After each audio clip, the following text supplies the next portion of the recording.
Well, moving on, we have Saturday night's main event. But we are in New York, New York. Our walkers are Cody Rhodes, Kevin Owens, Judgment Day, and Damage Control. They're on a split screen. Damian Priest, Balor, and McTurd are walking together. And then we have Gunther. Jesse the Body Ventura and Joe Testicles talk for a bit. Jesse questions whether or not Cody's Dusty's son, because Cody has washboard abs. And the only thing Dusty could win was most abs. I don't know what that meant. Jesse also was wearing a snakeskin jacket, which she claimed was Jake's Python Damien. Yeah, I don't think they really understood that reference, unfortunately. I mean, Cole didn't even acknowledge it. Well, that's because Cole's a robot. They should have had Corey Graves out there. Yeah, he would have acknowledged it. Instead of that other one. Cole had to get his shit in. It's like, okay, good joke, but I got to get my read off. You got to get my prepared lines in. So Drew McIntyre and Sami Zayn started off. Sami started off hot, did a Jacob Fatu springboard moonsault to the floor, because everyone has to do moonsaults now. Sami tries a springboard crossbody to the floor. McIntyre just caught him and tossed him onto the announce desk. Sami went for a hell of a kick. McIntyre blocked it, hits a spine buster, and a sit-down powerbomb.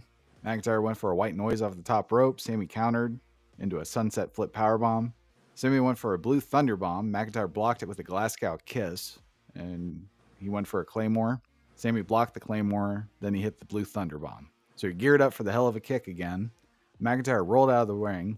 Sami gave chase. McIntyre immediately rolls back into the ring. Sami gave chase. McIntyre hits a claymore on Sami's way in the ring again. 1, 2, 3. At least McIntyre won. And it was what it needed to be, I guess. Yes. There was a good call out on the show that Sami Zayn has ever beat McIntyre in a one-on-one match. Never. So the streak continues there. And I just want to talk about, just real quick, the overall presentation for Saturday Night Main Event. I like the little throwback aesthetics. And then as soon as it went to commercial, I don't know if you watched it live, we had commercial breaks. But No, as soon as during the match, they did their normal, do a big spot and then go to commercial, I realized that this definitely wasn't a PLE. This was just a Saturday Night Wrestling show. And then I was like, this is what Tony Khan was shooting for with Collision. Like just a Saturday Night Wrestling thing. Like this is what he wishes Collision was. By the way, Collision was on tonight, so I wonder if anybody watched it over Saturday Night Main Event. That'll be interesting to see. And then when they get absolutely, in the ratings, I'm going to like the excuses. Well, after that, Useless Liv Morgan beat Io Sky. And then Ripley and Useless had a stare down. Yep. She beat her as clean as day, too. Sure did. No Judgment Day, no Dom, no Raquel. Straight up one-on-one, and she beat her. So. Bye, Io. Yeah, it doesn't really bode well for Io. Nope. But it does bode well for Liv Morgan. I know you don't like her. I hate her. Useless. Obviously, we're going to a Rhea Ripley, Liv Morgan title rematch, probably January 6th. I guess everything's happening January 6th. I don't know. At this point, I think Liv Morgan probably should win and go into WrestleMania as champion. I'm getting on the board. I know. But she's really improving, and every time she's... Improving what? She's just getting better. In what way? All around? Not just She still has the same boring-ass nasally promos. She's not convincing at all. Her matches still suck. She's not threatening or intimidating at all. She doesn't carry herself well as a champion. She's the same Liv Morgan from the first time I saw her to now. The only difference is she doesn't smile when she passes out. No, you're not paying close enough attention. I'm paying fucking close enough attention. I'm not going to mark up what you hear. I've been watching this shit long enough to know what's good and what's not. And she's not good. I'm just going to say this. And again, I'm not going to mark up what you hear, but since she's been on Chucky, it's like that was the turnaround for her. Obviously, around that time, she probably took acting classes or something. And since then, her performance has gotten better every time she's been on TV, in my opinion. And you can tell she's acting. Well, they're all acting. And that's a bigger problem. If we want to go down the list on who sucks and who doesn't, we can. But right now, we're talking about Liv Morgan. And the fact that there's even acting the charge of her classes. saying that she's improved. She's the same. Her position in the company has improved, but that's not her doing. That's because the spotlight's on her. And she happened to hurt Rhea Ripley. Who knows where she'd be if Rhea Ripley didn't get hurt? It wouldn't be good for her, I don't think. I disagree. I guess we can just leave it at that. She might be the female wrestler of the year. There you go. I said it. Maybe. I don't know. Again, that's not because of her. That's because of the spotlight that's on her. She's been the only one that's really been featured and prominent. But she's also stepped up to the plate. There's How? that too. Like, if you're getting a spotlight on you and you suck, then, She does suck. Next match. She's terrible. Next match. Awful. So Balor versus Priest versus Gunther. They all went for it. Priest still can't do suicide dives. Like, he completely missed Gunther. At least that's what it looked like to me. Jumping his big ass over the ropes. Yeah. I hate how Priest, piece of shit that he is, doesn't sell Gunther's chops. Of course, he had to fight out of the Vine chokehold too. Gunther got Razor's Edged and coup de grace. Priest broke up the pin. Finally, Gunther puts an end to all of this by yanking Priest out of the ring by his hair, powerbombing him on the steel steps, then powerbombing Balor in the ring 1, 2, 3. Damian Priest is a piece of shit. Yeah, it was a nice little close there with Gunther. First of all, he 100% powered up Priest in that powerbomb. When he went to powerbomb Priest... Oh, no shit. Yeah. He deadlifted him. Yeah. When he went to powerbomb Priest, Priest's foot hit the steps. Yeah. So now Priest is hanging upside down. And instead of putting him back down and resetting, he went from the dead hanging upside down all the way up to the powerbomb. So it could have been worse. He could have dropped him. Well, yeah, you would think he would put him down and reset, but he didn't. He's like, nope, I got you. So 100% powered him up. And Priest, as they highlighted, he's a big dude. So he is a big dude. He looks like he's heavy big too. Yeah, just like, solid. Like Nash. Yeah. So it was good there. I was expecting someone to come out, or half expecting someone to come out, like, it's time to see where we're going to next. But nope, no one came out. Well, they're saying Gunther's back. We'll see. Yeah. Chelsea Green won the U.S. title, and WWE is showing us exactly how seriously we need to take it. Yeah. I guess I don't know. Congrats to her. That's all I can really say. I don't know why I'm trying to be positive about it, but yeah. It was a good finish with the whole flip from the turnbuckle into the unpretty her. I don't know. So she's going to have singles matches, and we're supposed to... Oh, she's going to win this one. She's going to win this one. Oh, what if she has a run? Yeah, that's what I'm saying. She's probably going to have a run, so we're going to have to see her beat people. Mm-hmm. Oh, she's one-on-one against Bianca Belair, and she's going to beat her clean. Yeah, we're going to have to see that. That's the problem right there. I'm telling you.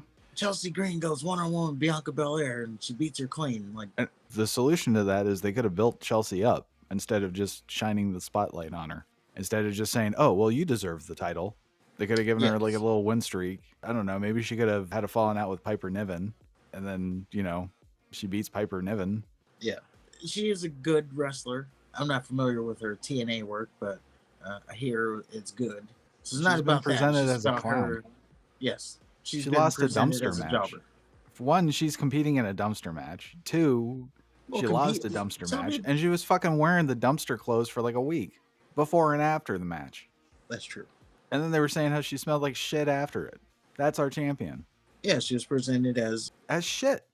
As a jobber. Yeah. So that's why. And now all of a sudden she's a champion. It's confusing that she's a champion, yes. But, I was on that Chelsea Green train. And I am on the Chelsea Green train. She's great. But, I just don't see her championship material yet. She needs to be taken a little bit more serious. Stop with the comedy. She's a character. I get that part of it. But, I don't know. She can win matches, too. She can be a serious character. I did the research, I did it weeks ago, so I don't remember now. But, this year, she had only won, 2 singles matches. And then you have people online saying, oh, she really deserves a championship. Why? Yeah. I don't know. I really hope Bob Simpson is champion one day. It's real life. There's no fucking way Bob Simpson's beating John Jones. Bob would get crushed. I mean, you could root for it, though. Yeah, but you're not going to say it like it's going to happen, like they do with Chelsea. I don't know. I see it the same way as literally anybody. Oh, yeah, they're going to be champion one day. Like Jacob Fatu. He's going to be champion one day. He'll be a champion one day. Yeah. What kind of champion he's going to be, we'll see. We'll see after this Apollo Crews shit. See how far he gets drugged down. Yeah. You got to see how much shit's left on him on the other side of that. Yeah. They better be careful. That's all I'll say. Yeah. Solo's going to... feud with Cruz and Andrade, and then he's gonna face Roman. Why the fuck would Roman have any issue whipping Solo's ass? Well, we don't quite know yet. I guess not. No, you're right. That's what I said. I don't know where they're going with this. It ain't good for anybody but Apollo Cruz. He changed shirts. I was like, did he change outfits? Just Oh, by the way, to jump back just a little bit for the Chelsea Green and Meechin.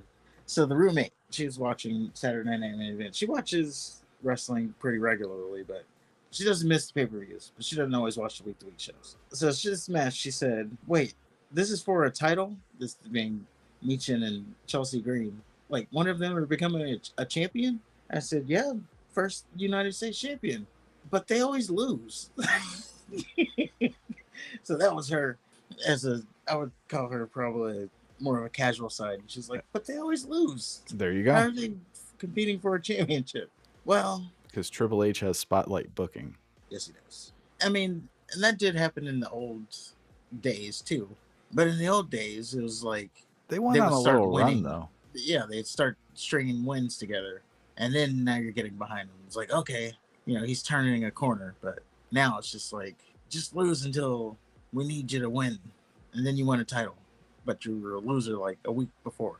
Or you'd have a feud with Undertaker and then go to the title. Yeah. So it's just a longer story that they did back then. Yeah. Now it's just they wither away until it's their turn. Yeah. I don't know. It's kind of disappointing. In my mind, I would think that Triple H has always wanted this. So he would have his own little ideas ready to roll out once he, got what he wanted. But instead, it just seems like he's just doing the same old shit that Vince was vilified for. Yeah, it's just because people hated Vince. Yeah. He's changed like camera angles and shit, but okay. There still aren't any like new stars. It's still the same shit in the backstage segments. Otis is still a thing. I mean, some people like it. I know, and I don't understand. There's a lot of sizzle, but no steak. Yeah, I don't know. But, then they tout record numbers here and there, which we'll get into later. Yeah. Kevin Owens versus Cody Rhodes. Ventura was on commentary. He may have said some nonsense or some out of date jokes, but he really didn't miss a beat as far as the commentary aspect of it. I'm gonna be honest, I was getting pretty nervous. I'm like, oh no, he's right. about to say something. He's gonna think he's back in the 80s and say something crazy. No. Like the more he's talking, yeah. I think Owens is wearing a Dusty shirt, but his face is taped over Dusty's. There's two shirts he was wearing. So he had a shirt that said the Canadian Dream, and it was Dusty Rhodes with his face cropped over it. Okay. That was one of the shirts, and then the other shirt was a Gold Dust shirt. Well, Cody comes out. He's wearing the Winged Eagle belt. Apparently, that was his one night only gift from Triple H. And Owens goes back to his NXT roots at the start of the match. Did you see his NXT run? No. So his debut was when Sami Zayn first won the NXT title. Now, Sami Zayn, I guess, he had been chasing it for a while. And Adrian Neville was champion at the time, which is funny to say now. So he finally beat Neville, and Owens had made his debut. CJ Parker actually broke his nose, which was funny. But Owens came out, he celebrated with Sami, and they ended up apron powerbombing him. So then they had a feud. Well, Owens would get Sami so pissed off, but at the start of the match, he would just roll out of the ring, and Sami would chase him. And then he would just, kind of get back in the ring and just be all casual and laissez-faire about it. It's really great. This is what he did tonight. Yep, playing his mind games. Yes. Owens did a belly-to-back suplex to Cody on the announce desk. Said, "Hi, Randy," into the camera. Cody's ankle all of a sudden's hurt again, even though he was fine for 2 brawls. He tweaked it, jumping out of the ring. I don't know. I would think doing brawls would tweak it too, but that's just me. Yeah. I liked Owens trying to do the bionic elbow, only Cody blocking it and doing his own bionic elbow.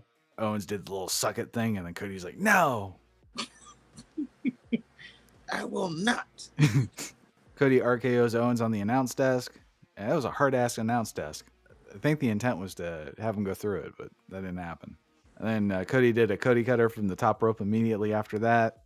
Owens went for a stunner. Cody blocked it. He went for a crossroads. Owens shoved Cody into the referee. And then he finally hit a stunner and got a 7 count, thanks to the seals in the crowd. Another ref runs in, but of course Cody kicked out because he had time to recuperate. Owens went for a pop-up powerbomb, and Cody blocked it. and he ends up cross-bodying the second referee. So Owens grabs a chair. Cody ducks the chair shot and hits another Cody cutter. And Cody ends up cross-roading Owens on the steel chair. And he scoots it out right where the referee was standing. 1, 2, 3. I think he was The ref facing. was down though. He was facing the fucking chair. The ref was down, and then the chair flew over him, and then It he went. got up. Yeah. So after the show went off the air, Owens ended up attacking Cody, and he hit him with a cradle pile driver. And Cody was stretchered out of the arena and taken away in an ambulance. And Triple H and Aldis looked pissed. And Owens and Triple H got in a little shoving match. Oh, did they? I didn't say that part. Yeah. Triple H shoved Kevin Owens, and then they got in each other's face. I don't think Kevin Owens shoved back. Gotcha. Well, I think Triple H is coming out of retirement. Meltzer does. Does he really? During WrestleMania time, he said, "Oh yeah, Triple H and The Rock are on the table for a match." No, they're not. Didn't Triple H say he's never wrestling again because he'll die? Yeah, he has a thing on his heart. Yeah. So it's like, no, they're not. Meltzer's. I don't blame him anymore. I blame the people that fucking report his shit. Yeah, we give him power by taking what he says. I'm to the point where it's like, if that's the source, it's obviously wrong. And, and then there's sometimes he's right. And he's like, well, your track record isn't too good. So it's like, oh, I'll have to wait until I see it to believe it. Well, that was Saturday night's main event. It's a fun little show, I guess. Yeah, like I said, I realized it was basically what Collision is supposed to be. I think the first match kind of set the tone of what it was going to be. Pleasantly surprised with the Gunther match. I thought they were just going to shit all over him. And I honestly thought that Priest was going to pin Balor, or vice versa. And another thing, it was relatively a clean event. There was no, shenanigans. Yeah. Just the Owens match. Yeah, even that, but there was no, run-in or anything. So that was also surprising to me that everything was clean. And yeah, Owens and Cody had the best match. It was the only match I was interested in seeing, if I'm being honest. And it's going to be interesting to see the fallout because Cody did a Cody cutter on a chair. So now Owens has even more of a bitch, which kind of gives credence to your faction thing from earlier. Yeah. And it's going to be add another one to January 6th, maybe. Maybe the Royal Rumble. I don't know. It just seems like this isn't the last of these two, especially with what happened afterwards. Yeah. This is Owens is already 0-2. Yeah. I was just going to say the problem is you're going to run into a Shinsuke situation where you keep doing it, Owens is going to have to win to have any credit left. I guess we'll find out.